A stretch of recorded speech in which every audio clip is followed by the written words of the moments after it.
have it. Senator Siewert, do you wish to Thank you, Mr. move the motion to take note of an answer? Yes, I do, Mr.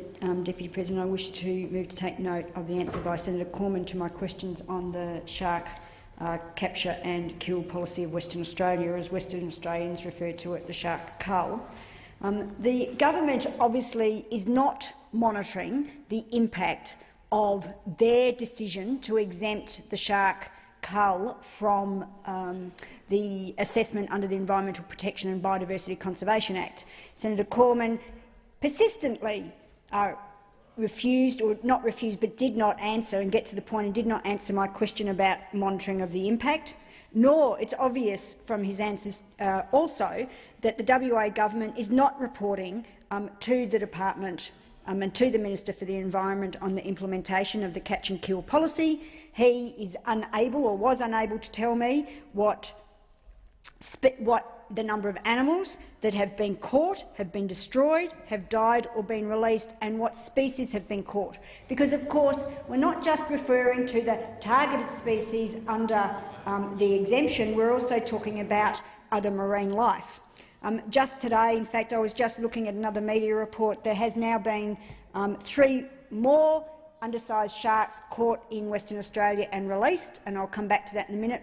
But a shark over 3 metres, a tiger shark, has been destroyed off Perth. That's the first one that we're aware of that's been destroyed off Perth. The others have been destroyed off the southwest.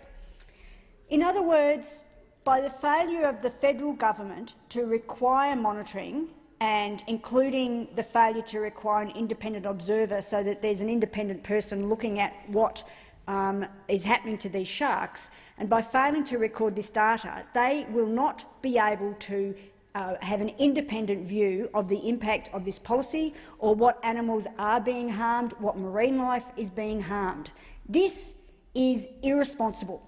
It was irresponsible to grant this exemption in the first place, but this government has essentially washed its hands of responsibility for sharks, for marine life and for great white sharks, for which they have a direct responsibility because it's a threatened species.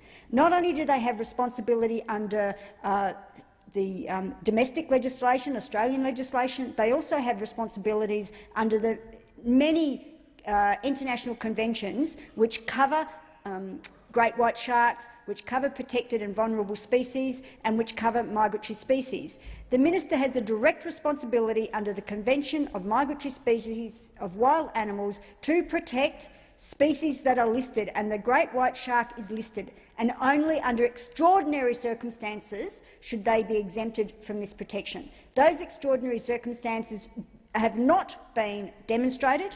This government has a responsibility, and yet they have washed their hands. In fact, Senator Cormann stands there and says, no, we won't revoke this exemption, and that they take responsibility for the decision. In other words, they are just as culpable as the WA Barnett government for the slaughter of the sharks that is going off the coast of Western Australia.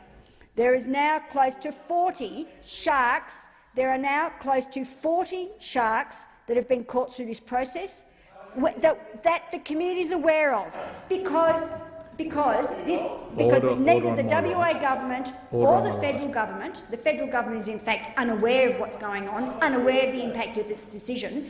The state government is failing to report what is going on, so we have to go on what people observe. There's at least 40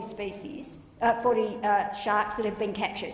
Some have been directly shot, others have died on the lines, and others have been released. The problem is with the techniques that have been used on the drum lines, damages the sharks quite extensively. Those sharks that are released, we don't know what the fate of those sharks that have been released is, again because there's no monitoring. This government has not adequately reviewed the information. Has it sought international expertise? The Secretary of the Convention of Migratory Species has in fact offered to convene a forum to provide expert advice, because they clearly are operating in the absence of advice and the absence of science.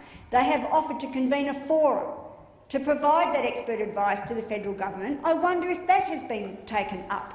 It is clear that they need this sort of advice to enable them to adequately deal with this problem that does not involve slaughtering the sharks off the West Australian coast.